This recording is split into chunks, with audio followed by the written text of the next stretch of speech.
Hey everybody, we just got off of our regular supernatural business Zoom with the class, and what came up was warfare and intercession and how to handle some of this stuff. And so we're just going to talk to you about what Alice and I do, kind of our approach to it, which Yeah. is not that we get on Facebook and alert everybody in the media and ask for prayer. That was one of our main points is, people do that, and then it's like, okay, you have your problem, and then you have the additional problems of all of the crap that other people prayed for you that isn't in alignment with what God wants, and actually can end up acting as a curse. So Yep. And not that, you know, most people don't mean, obviously they don't mean to curse you, and they're trying to be helpful. But you very much, prayer is very much a reflection of your relationship with God. So because that is what that is. But that also works when you're praying for other people as well. And so I think it's good that if and I've kind of been at all stages of this. I've prayed things over people that I have later realized that, oh, that was not good. And I've repented of that, and I've done as much work in the spirit as I can to turn that into a blessing, to repent of that and break it off and turn it into a blessing. I think we've all, in immaturity, we've had that modeled for us, so we thought that is how you pray for people. Yeah. At least that was probably my experience. Yeah. And I think so often prayer, and I think we've all heard this, where prayer is like instruction for the people listening. It isn't really talking to God. So, and that tends to be problematic. So, because when you have someone interceding for you, you want them to be declaring God's word over your life and bringing heaven to earth on your behalf. So, so that the things in heaven can be, or the things on earth can be as they are in heaven. And one of the things that really helped me, ironically, I grew up saying the Lord's Prayer, but so often when you say something rotely and routinely, you don't actually pay attention to what it is you're saying. So, and the phrase, make your kingdom come, your will be done on earth as it is in heaven, really kind of became my what I would go to. So, and I literally would pray that prayer. If I didn't know what to pray, then that would become my, God, your will be done in this situation, and do what you want to do here, so that people can be blessed and healed and whatever needs to happen. So I'm lazy. I just pray in tongues a lot because I don't know, and I don't want to figure it out.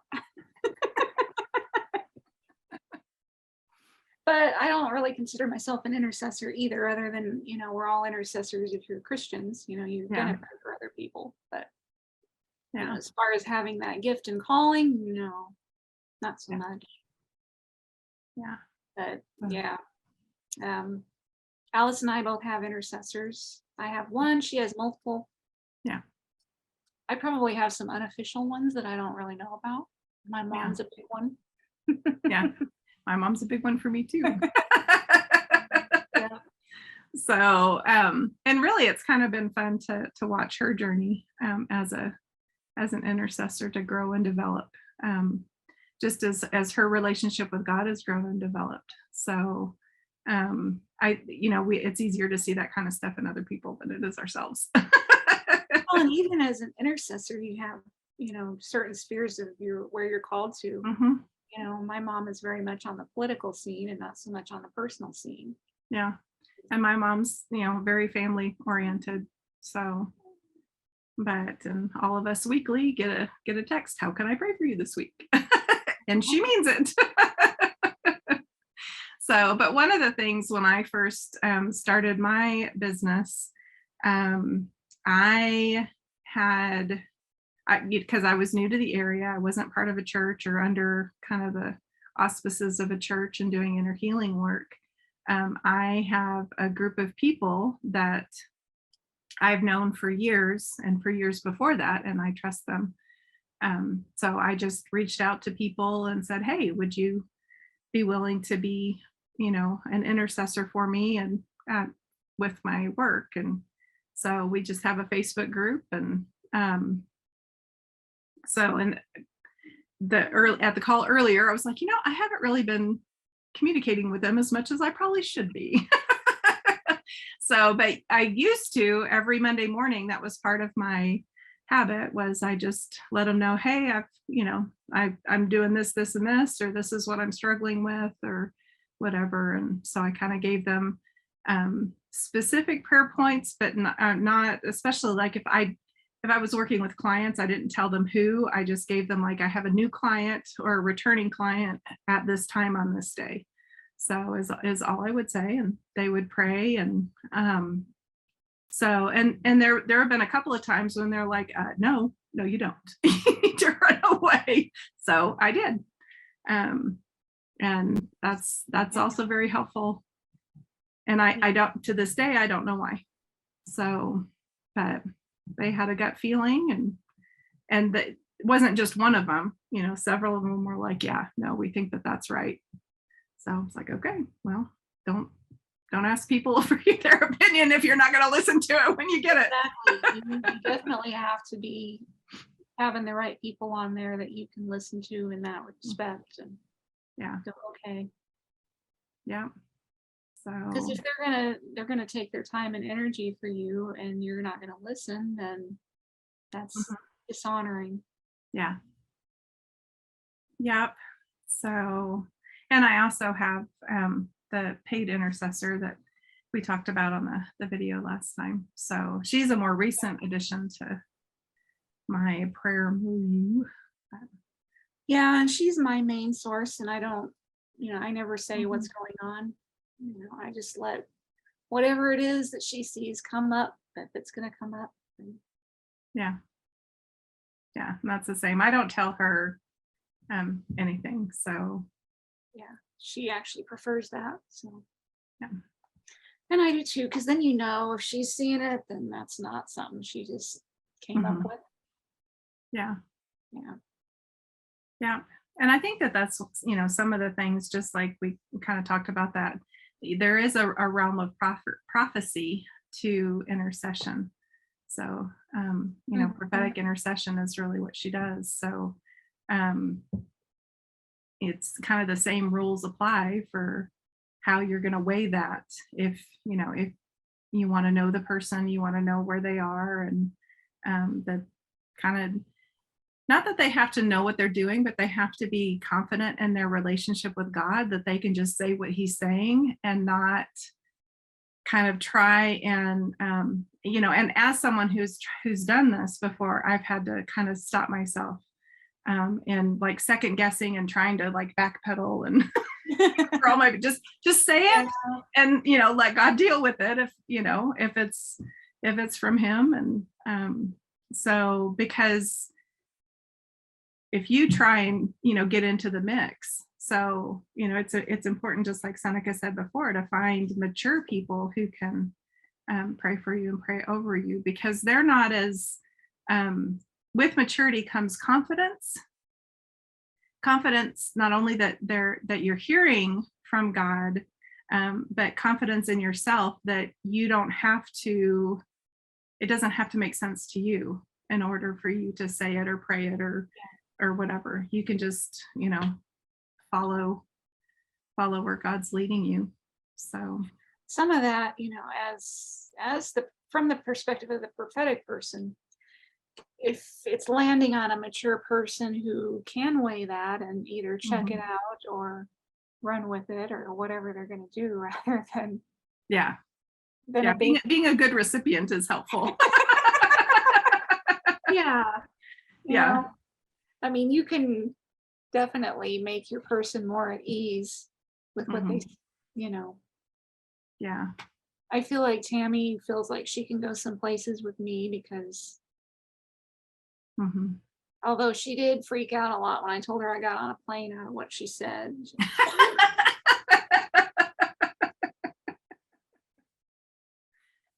I think she's more comfortable now. Yeah. I don't act on absolutely everything, just most of it. Yeah. Yep.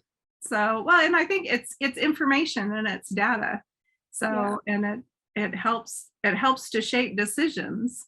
Mhm. But there oftentimes it's I don't know. I think it should resonate with you that, oh, this is, Right. I think that there's a sifting that needs to happen.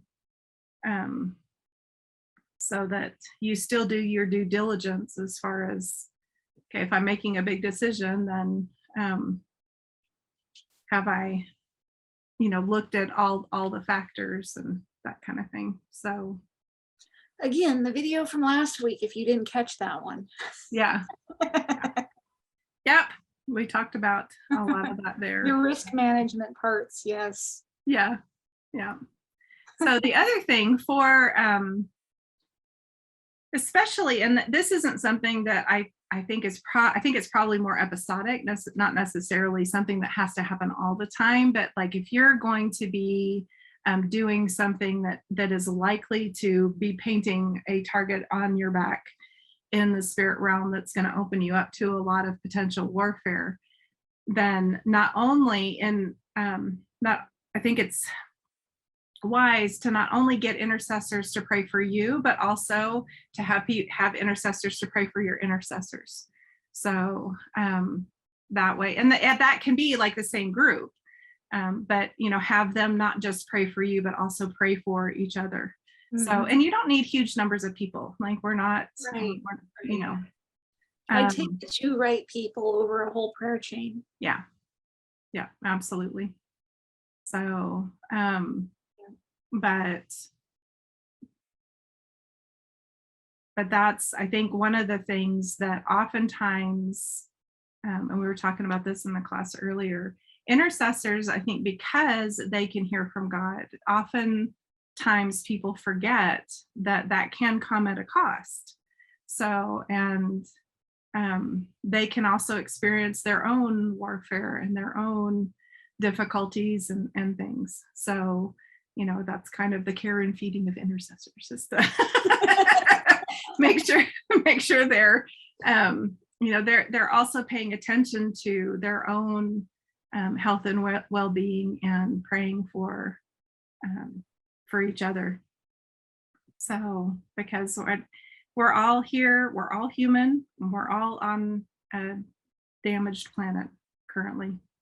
So, and that's perfection was never guaranteed of life and happiness. So,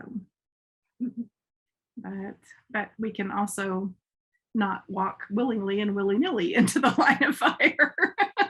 Yeah, and neither one of us is one of those people that expects trouble all the time. Right. So that's Yeah. Well, and I this is think, a weird thing for us to even be talking about because we just go about our business for the most part. yeah. I mean, Yeah, and it's always a difficult thing because you hear a lot that, oh, new levels, new devils. And oh, well, I must be doing something right because I'm really getting slammed. And I'm like, okay, while there's an element of truth there, if that's your expectation and that's your validation for being in God's will, is that you're getting hammered, then you are going to get, well, you are likely to get hammered a lot more than you would have otherwise if that's not your intention. And really, overall, Seneca and I don't deal with a ton of warfare. right. There are a lot of people that, And it's kind of remarkable considering what we do. yeah. So, and I think part of that is we're just not going to deal with it. So if it comes, then we're going to deal with it and we're going to keep going. So we're not easy targets, but I think part of it is because that isn't our expectation. We don't expect and we don't value that as it's something that gets in our way and we need to get rid of it. So we're not going to tolerate it because, and so it's kind of one of those yes, but. Yeah, I think there's an element of drama in it, with, oh, I'm getting attacked, and Yeah, well, and again, I think a lot of times people then take that as a validation that they are on the right path. Everybody about it because that's Yeah. very validating, and let everybody know how bad I'm getting it. Yeah, and that's super impressive, and I mean it can be, but I think that for me, I'm just not that into pain. I prefer to get my validation and recognition and whatever for doing the thing that God's gifted and called me to do. So even if it's not as loud and showy, and oftentimes it isn't. So, and partly that's my personality. I'm not. If I want drama, I'm going to go to the theater. So, I'm not gonna. Well, and don't get me wrong. I don't think that's everybody that's getting attacked, because we've certainly gotten attacked and for real, and gotten the floor wiped with us. So yeah, it's not that your warfare isn't legitimate. Yeah. I'm just saying that a lot of it out there is probably trumped up. Yeah. Well, I mean, it's necessary. Yeah, I mean, Satan is capitalizing on your mindset and other people's mindsets towards it. Yeah. Unfortunately. Yeah. And that's not necessary. And I think part of it is it's a distraction. I mean, that's definitely so is. If you're focused on the warfare and what the enemy is doing, then you're not focused on what it is that you need to be doing. So and again, it's legit because it's hard to keep going when you're getting your ass handed to you. Yeah, no, and absolutely. Absolutely. I mean, it's a legitimate strategy on his part. And a very successful one. Yeah. So, as Seneca said, we don't want to make light of any warfare. There have been things that we have done that have had very, very traumatic consequences. So, but the way Seneca put it, there are some things that have had a very high cost for us and for others. So there is that component, but I think that I hope what you hear from us is not to minimize, to recognize the enemy when he's attacking you and to deal with it, and to recognize that you can't always deal with him on your own. You need help and you need backup, and that's what intercessory prayer is for. Well so said. It's backup. And it's not that difficult things can't still happen. But I think part of the reason why that Seneca and I are kind of, we're not laughing at the trauma that happened, but we're laughing at the fact that we continued and we succeeded in the things that we were doing despite it. So we were victorious. The enemy wasn't victorious in the end. So, and that's, again, it's one of those risk assessment things like we talked about last time and we mentioned before. So, and we do it again. So, because it needed to be done and God told us to do it. So what else are you going to do?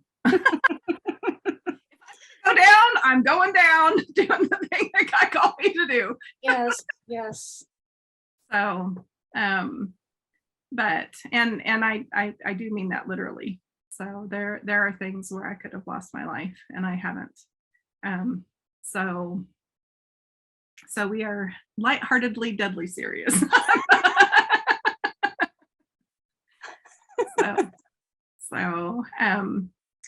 One of the things that I don't want to skate over that I think people do is the book warfare. That's what that's what started earlier. Yeah. Like, is there such a thing? I mean, and I was the same way. I was like, this is a stupid little book. Why is there so much warfare? Yeah. And it's just it's incredible how much there can be over books. And yeah. just kind of shocking, actually. Yeah, if you're an author, book warfare is a thing. Yes. It is a thing. And I would get people surrounding you who you trust. They can pray over the process from beginning to end, which that process never really ends. So, but because, and just like Seneca was saying earlier in class, we don't know necessarily why, because in our perspective, it's not that big of a deal. I mean, it's kind of a cool thing to have published a book or several books, but for it to have the kind of blowback that it can have, there is evidently something a lot more significant and a lot more serious. And partly we think it's the permanence. Once it's out there, it's out there.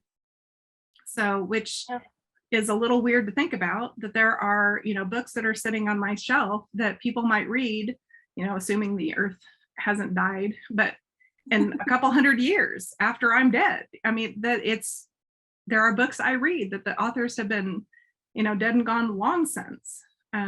So, well, if you've read any of the Bible, there's that, but some of that's thousands of years later. So there is something about producing a book. And I think especially when it's something that God's led you to do, that it's a significant thing. Well, and it's very hard to retract. Amazon can Mhm. kick you off the platform for whatever you said. They can ban the book, but they cannot pull all the copies back that are out there. Yeah. Especially if it's print. Mm-hmm. Yeah. So yes, don't just do ebooks, do print. Yeah. Well, and I think it's because they figure that the secondary market for books is when, like, you go to a books like the Goodwill or a used bookstore and you buy a used copy of the book. And I think it's like 7. They figure that for every print book sold, there are potentially, it was like a shockingly large number of people that books that will pass through the hands of it. Yeah, well, said that really badly. Loaned out or whatever too. Mm-hmm. Yeah. So, and I always think I must be a very big book hoarder. I don't tend to lend or give away my books very often, but so I've written 8 books, and 2 of them have had the major warfare. So how many would you say of yours, just to get a feel for percentage of how often this comes up? So I am getting close to 40. I would say maybe 3, 4. Yeah. And I think that there's one that I've published fairly recently, and I've kind of been sitting on it. I mean, it's out there, but I haven't really done much with it. And I think that there's, I don't know. I hadn't really thought about that until just now. And I'm wondering, if the speed in which we produce them makes a difference. Because the 2 that had the warfare were 2 that took a while to write. Mm-hmm. Versus something that cranked out in 3 weeks. Yeah. Well, I do, like, just for me in general, and I think that's partly why I tend to act quickly when I do act. I might think about something for a very long time, but then once I decide that, okay, yes, it's a go, then I want to just push through and get it done. And I think part of it is, I think part of it's human nature, that if you have momentum, I mean, things in motion tend to stay in motion. Things at rest tend to stay at rest. It's a lot easier to write faster than to write slow. Yeah. And I think that if you have that momentum built up, then I think you're not adding fuel to the enemy's fire. Yeah. By that. And I do think, though, that there are some projects and there are some things, and there could be some books. That's not been my experience with books, but with other things where things have kind of taken a hiatus, where it's stopped, And it doesn't really as much feel like a warfare knocking me out to quit, but it's just like, okay, I got this far and that's all the further that I can go. And I don't know if it's my level of maturity. I don't know if it's a location. I don't know if it's, information, knowledge. I don't know why I can't finish that thing. But it's like, I'm at peace with it. And I don't like unfinished things. Other than craft projects, I do tend to collect them. But so I think that there can be instances in your book writing process where you need to process something, you need to live something, there's something critical about either the timing of it, the production of it, or the process through which you are going as a person in the creation of that thing that can be important and significant. So that can be a God thing. I don't know that it, my guess would be that's more the exception than the rule. I think most of the time people get scared or nervous, and because it's whenever you put a book out there, there's a part of you now, like Seneca said, it's out there. Like there's no taking it back. Once somebody has bought a copy of it, you never know where it's going. that can be a little scary. I think it gets easier with practice, it's not nearly as troubling to me now because I've done it so many times. I'm like, okay, well, this is just how that feels. So carry on. Ain't dead yet.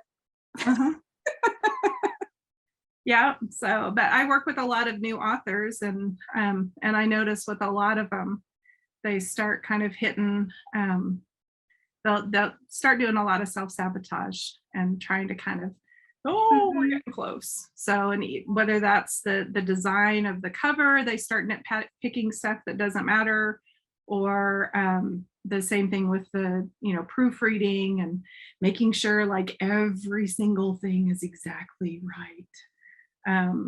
So that's, the perfectionism can really kick in and do a lot of damage there. So, and admittedly, that perfectionism is something that I've struggled with, so I tend to spot it well. And that's partly why I move quickly, because it doesn't allow my perfectionism time to kick in. Yeah, I've had to put deadlines for that. I did last week. Yeah. It's like, well, it is good enough to get it forever done. getting it right, or you can go, okay, this is all that it needs to do, and it's going to do that really well. So yeah, just stop. Yeah. And we're not saying to compromise on like doing an excellent job, and but there comes a point in time when you are no longer pursuing excellence, you're pursuing perfection, and that's never going to happen. So you just need to get it done. So, and I've seen this with some client projects where if you start messing with something, if you over edit, it will be worse than it was. So you can do more damage than good by being overly perfectionistic with stuff. So and that's, so again, that's something you can take to your intercessors and say, okay, I'm really struggling. Can you help me determine if this is, is this God's hold on a minute, or is this my Well, and with the time thing, what I was just kind of wondering is if we get less warfare because we get it done before the devil even knows what's up. Well, it could be. Yeah. It could be. Because we don't spend a lot of time talking about what we're going to do. We're just doing it. I definitely think that could very well be the case. So, and I, just like accessing our book, Accessing Your Spiritual Inheritance, that went from concept to published in like 3 weeks. I mean, it was like, it surprised everybody, us included. Yeah. Well, we suckered ourselves. Yeah. Oh, it'll be easy. Well, and it was. It was just was a lot bigger than we thought it was going to be. Yeah. We wrote a little book, and it is a short book, but it is not a little book. Not as little as we intended. We were just Mhm. gonna, 7,000 words, put it up in Kindle short reads and charge Yeah, $1. And then yeah, it mushroomed. yeah. We brought in another person, mushroomed some more. But it was fun. Yeah, yeah. It was a fun Yeah, ride. Yeah. yeah, we all got to the next level doing those exercises. So. Mhm. Yep, and a bunch of other people have as well, which is Yeah. awesome. So, Yeah, that's another one of those things, I keep hearing stories. So mhm, people that have read the book and applied it, and mhm. our little 3 weeks 7 years ago is still bearing fruit. Yeah, yep. Yep, I bet the devil would have liked to have gotten in on that one had he known about it. Probably so. We didn't give him a chance to find out. Until it was done. Ta-da! Here you go. Yeah. So, and I think that's so we're very familiar with books because we've written quite a few. So, but if you're not an author, if you're in some other field and you're like, okay, is this normal? If you can find others who do the thing that you do and ask, probably you're going to find that, yeah, the warfare is normal. So, Well, and it doesn't really matter if it is or isn't. I mhm, mean, if it's happening, then it's happening. yeah, yeah. So, It get you might some make you help, feel and a little better if you're not alone in it, but yeah, yeah. I always like to know, oh, it's not just me. Okay, good. yeah. So, but and I think I just think that probably you aren't going to be alone, whether or not you'll find people to admit to that or not. Just because Yeah. if you're doing the thing that God has gifted and created you to do, then the enemy doesn't want you to do that. So Yeah. that's he doesn't like it when we are taking territory back from him. So, and that's what we're doing. You don't have to be in the ministry or, an Right. evangelist or kind of any of the things that if you grew up in the church, probably that those were like the holy professions to be to be in. Yeah. Well, and that's the other thing is it's a little awkward finding somebody to pray for your business. They'll pray for you personally and they're all about that. Mhm. And if you're in ministry, they'll pray for you for sure. But Yeah. if you're a lowly business person, then like, oh, you're just trying to make more money. Yeah. I don't know about that. Yeah. And again, I think that speaks to just the kind of the expectation thing. Yeah. So, and people's false ideas of what business is. So, Right. no, being in business is you are being financially rewarded for doing good to the people that you're serving. So whoever that is, it in the kingdom of God, there should never be a loser in that equation. There should always be winners. So, because you can have however many people are involved in that equation, they can all win and be very happy about it. So, there isn't subtraction in the kingdom of God in that way. So, but it's those cultural things we have to.